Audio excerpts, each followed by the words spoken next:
Chapter 1 पुरखे और बचपन। छोटी अवस्था से ही मैं बड़ा साहसी था।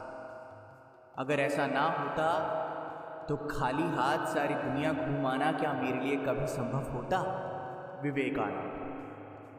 12 जनवरी 1863 प्रभात का समय। स्त्री पुरुषों के दल मकर संतमी के स्नान के लिए गंगा की ओर जा रहे। इसी समय कलकत्ता के गण्यमान्य दत्त परिवार में एक बालक का जन्म हुआ जिसका नाम नरेंद्रनाथ रखा गया। आगे चलकर यही नरेंद्रनाथ विवेकानंद के नाम से प्रसिद्ध हुआ। बालक की मां का नाम भुवनेश्वरी देवी था।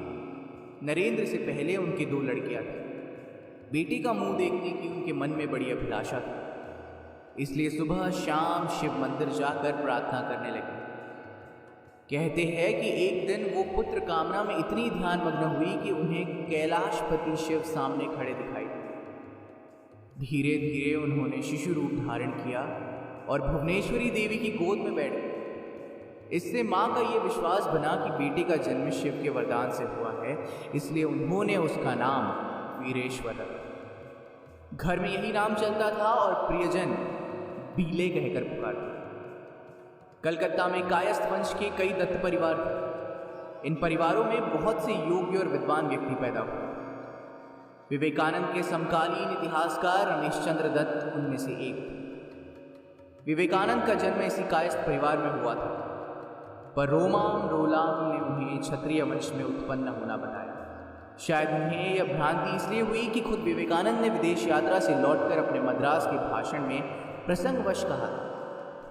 एक बात और, मैंने समाज सुधारकों के मुखपत्र में पढ़ा कि मैं शूद्र हूं और मुझसे पूछा गया था कि एक शूद्र को सन्यासी होने का क्या अधिकार है। तो इस पर मेरा उत्तर यह है कि मैं उन महापुरुष का वंशधर हूं जिनके चरण कमलों पर प्रत्येक ब्रह्मांड यमाय धर्मराज्य चित्रगुप्ताय वै नमः उच्चारण करते हुए पुष्पांजलि प्रदान की, और जिनके वंशज विशुद्ध क्षत्रिय। यदि अपने पुराणों पर विश्वास हो तो इन समाज सुधारकों को जान लेना चाहिए कि मेरी जाति ने पुराने जमाने में अन्य सेवाओं के अतिरिक्त कई शताब्दियों तक आधे भारत का शासन किया। यदि मेरी जाति छोड़ दी जाए तो भारत की वर्तमान सभ्यता का क्या शेष रहेगा।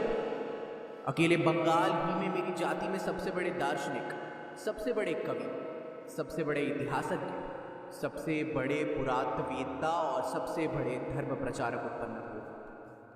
मेरी ही जाति ने वर्तमान समय में सबसे बड़े वैज्ञानिकों से भारतवर्ष को विभूषित किया है। इन निंदकों को थोड़ा अपने देश के इतिहास का तो ज्ञान प्राप्त करना था। ब्राह्मण, क्षत्रिय तथा वैश्य इन तीनों वर्णों के संबंध में जरा अध्ययन तो करना था। जरा ये तो जानना था कि तीनों ही वर्णों सन्यासी होने और वेद के अध्ययन का समान अधिकार है। ये बातें मैंने तो यूं ही प्रसंगवश कह दी। वो जो मुझे शूद्र कहते हैं, इसकी मुझे तनिक भी पीड़ा नहीं। मेरे पूर्वजों ने गरीबों पर जो अत्याचार किया था, इससे उसका कुछ परिशोध हो जाए।